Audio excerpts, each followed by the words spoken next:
नमस्कार बंधुरा पूजास कुकिंग कॉर्नारे सबाइके स्वागत। आमार आजकेर रेसिपि चटपटा आलू भाजा। आलू भाजा आमरा विभिन्न रकम भावे बानिये थाकी। आज एकटू अन्य स्वादेर खूब कम समये बानिये देखाबो। एटा खेतेও भीषण टेस्टी हय। चलुन देखे नेওয়া যাক आजकेर रेसिपि। उपकरणे आमी प्रथमेई निये निয়েছি आलू 4টে मिडियम साइजेर, बादाम 50 ग्राम, सर्षेर तेल परिमाण मतो, हलुद गुड़ो हाफ चामच, लंकार गुड़ो निয়েছি 1 चामच, काँचा लंका 1टा, मैगी मशला 1 पैकेट, कारी पाता 5 থেকে 6টা, নুন নিয়েছি পরিমাণ মতো। এই চটপটা আলু ভাজা বানানোর জন্য প্রথমেই 4টে মিডিয়াম সাইজের আলুকে খোসা ছাড়িয়ে পোস্তর মতো করে কেটে নেব। এরপর আলুগুলো প্রেসার কুকারে দিয়ে তাতে জল ও সামান্য পরিমাণ নুন দিয়ে গ্যাস অন করে বসিয়ে দেব। একটা সিটি উঠে গেলেই নামিয়ে নেব।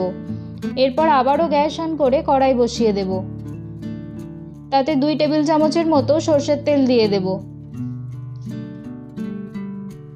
তেলটা একটু গরম হয়ে এলে 50 গ্রামের মতো কাঁচা বাদাম দিয়ে দেব।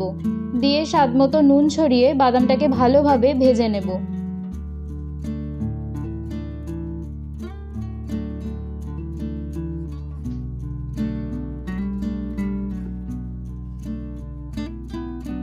বাদামটা ভাজা হয়ে গেলে ওই তেলেতেই কারি পাতাগুলো দিয়ে ভালো করে নাড়াচাড়া করে ভেজে নেব।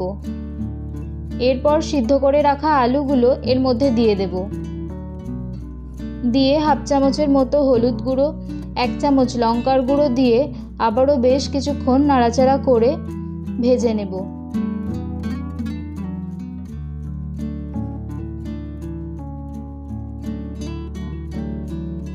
এরপর স্বাদ মতো নুন দিয়ে দেব। নুনটা দিয়ে ভালোভাবে মিশিয়ে নেব। মিডিয়াম ফ্লেমে 2 মিনিট ভেজে নেবার পর ম্যাগি মশলা দিয়ে দেব।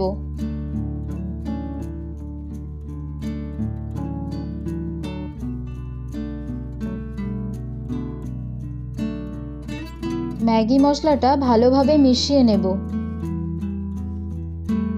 দিয়ে উপর থেকে কাঁচা লঙ্কা কুচি দিয়ে দেব। এখানে আপনারা চাইলে ধনেপাতা কুচিও দিতে পারেন। দিয়ে আবারও ভালো করে নাড়াচাড়া করে নামিয়ে নিলেই রেডি হয়ে যাবে এই চটপটা আলু ভাজা, যা আপনারা যে কোনো নিরামিষ দিনে ভাত ডালের সঙ্গে খেতে পারেন বা রুটি লুচি পরোটার সাথেও খেতে পারেন।